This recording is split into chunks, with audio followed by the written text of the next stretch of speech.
Let's talk about bones, specifically primate bones. We all have them, but what do they do for us? That's what we aim to address in this video. First off, they give us form, they keep us together, they hold us up, they protect our organs, and they help us move around. Without them, we'd be a pile of goo like a jellyfish, and nobody wants that. We are going to focus on the bone structures of three primates to familiarize you with how they help them function. Let's meet our primates. First off, we have the bonobo. Native to the Congo, the bonobo primarily lives on the forest floor scavenging for food. Bonobos are habitual quadrupedal knuckle walkers, which means they walk on all fours. On their forelimbs, they walk on their knuckles, but on occasion will walk in a bipedal fashion. To facilitate their quadrupedal nature, bonobos have developed long finger bones, which allows them to curl up and apply more weight to their hands. Bonobos have an omnivorous diet, eating everything from fruit to worms. Their teeth are properly equipped to handle their diverse diets. Their canines are slightly larger than their other teeth, allowing them to tear into fruit, but they are not as large as their close relatives, the chimpanzees. They have a U-shaped dental arcade, and as far as sexual dimorphism goes, there is a slight variation in males and females, males having marginally larger canines than females. If we skedaddle on over to Asia, we will find the largest arboreal animal, the orangutan.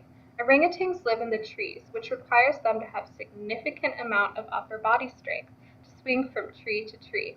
This is visible in their large forelimbs in comparison to their hind limbs. In addition, they have large phalanges on their hands and feet, as well as opposable big toes. This helps them to grasp onto branches as they move. The orangutan has a frugivore diet, requiring them to have large canines for tearing and large molars for grinding. They also have a thick enamel to protect their teeth. Orangutans have a very prominent expression of sexual dimorphism. Males are significantly larger than females, about 50% larger. Spreading like a disease across the planet, we find our final primate, the humans.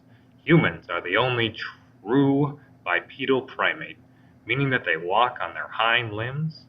This gait is the most efficient mode of transportation.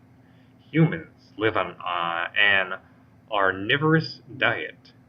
Their teeth are moderate in size, having smaller canines than the bonobos and orangutans. These teeth allow them to have a diverse range of food. Sexual dimorphism is hardly prevalent at all in humans, and not visible in the skeleton with the exception of the pelvic bone. All of these primates have the same bones, though the proportions of said bones alter to assist their locomotive pattern. As the primates move from an arboreal to a bipedal locomotion, they gain larger hind legs and smaller forearms. All three of these primates have 32 teeth. However, the shape of the jaw is different. Bonobos and orangutans have a U-shaped jaw, whereas the humans have a more angular jaw. The reasoning for this is because of their communication. Because of humans' complex verbal capacities, they have a heavy, angular jaw to support the extra muscle usage, which results in an arch-shaped upper jaw.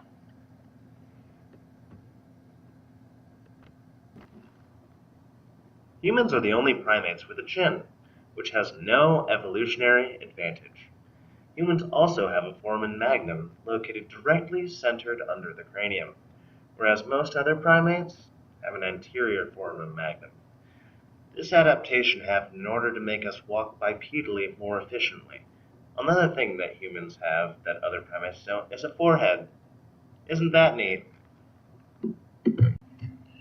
Now that you have learned about the skeleton anatomy of humans, bonobos, and orangutans, you now have the knowledge to do our activity on Wednesday.